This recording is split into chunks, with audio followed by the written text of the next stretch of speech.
در حالت‌هایی که مثلا در اویله بعضی وقتا مردها نمیفهمند، در حالت‌هایی که مثلا بعضی چیزا هست که مرد رو به غضب نبیاری، همین حالت‌ها اگر گفتم که اگر وقتی که مثلا همون دروغ به فایده کار باشد گفتن در کار، مثلا کودک یکم گناه میده میکند میتوند مادر همون رو حل کند و به پدر نرسوند.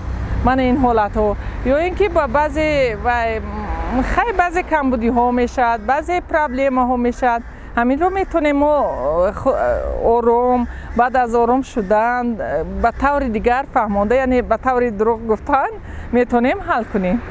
بعضا کسایی میبینیم که مثلا سرطان دارد، سرطان جگر یا سرطان سینه یا سرطان قلب، که با کسایی اگر گویی که تو سرطان داری، این مفهوم در مردم ما حاضر نرسیده که ما سرطان قبول کنند.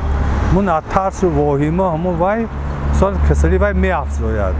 در این وقت مثال دروغ میگه که مثلا همین کسایی شما صحت میشد، دوام مییابد، یعنی توبت دیگه دوام مییابد. نه که دروغ گفتنی به مانند آدم کشی هم هست، خیلی بسیار بد است. مثلا شما از یک کس قرض میگیرید و بعد حاجی حاجر در مکه بیند دروغ میگه که من پگه میبیارم فردا میبیارم. نه اینم هست. این دروغ در حالتایی هست که بسیار گناه است برای انسان.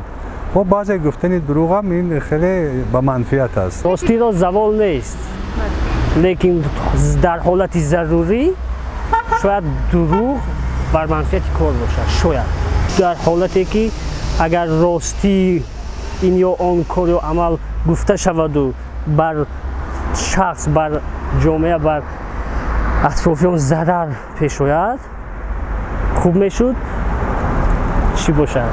همون یک مدت راست یا اینکه درست با دروغ عوض شود، نه که ابدی نباشد. در بسیار در قبل تاجیکانی ما هست که کچینی راست گوی.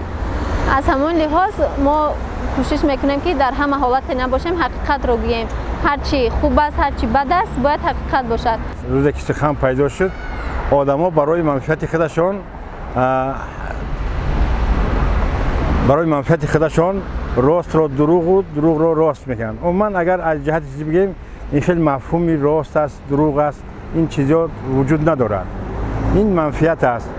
در همون لحظه، در همون روز، در همون موقع، همون گپ اگر چی منفعتی داشته باشد به همون شخص، به همون مثال بگیم که اینستیتوت یا به همون دولت، همون گپ برای خودشون دستک میکنن یا که همون را شعار میکنن، میگن که همین گپ برای ما راست است. و من این مفهوم ها رو آدما از روی چیزی برآوردگی، نسبی برآوردگی که این راست است یا دروغ. یکی شیخ بزرگوار سعدی مصلح الدین شیرازی گفته است که دروغ مصلحت آمیز به از راست فتنه انگیز. میگه حاضر در ما همین خیلی گپای راست هم میگه که او راستا بسیار بود از دروغ ها هم فتنه انگیزتره، دروغایی هست که از راست هم فتنه انگیز است. در جایی که میبینه اگر گپ راست بزنی فتنه و جنگی میشه، آشوبی میشه، برای آشتی دادن دو کس با هم دیگر بهتر است که یک دروغ مصلحتی ما میگوییم. بگویی که میانه دو نفر را صلح کنی یا بتوانی جلوی جنگ و آشوبی را بگیری، این دروغ بهتر از راستی است. چون اگر راست بگویی در اینجا ممکن است که جنگی بشود یا دو نفر با هم صلح نکنند.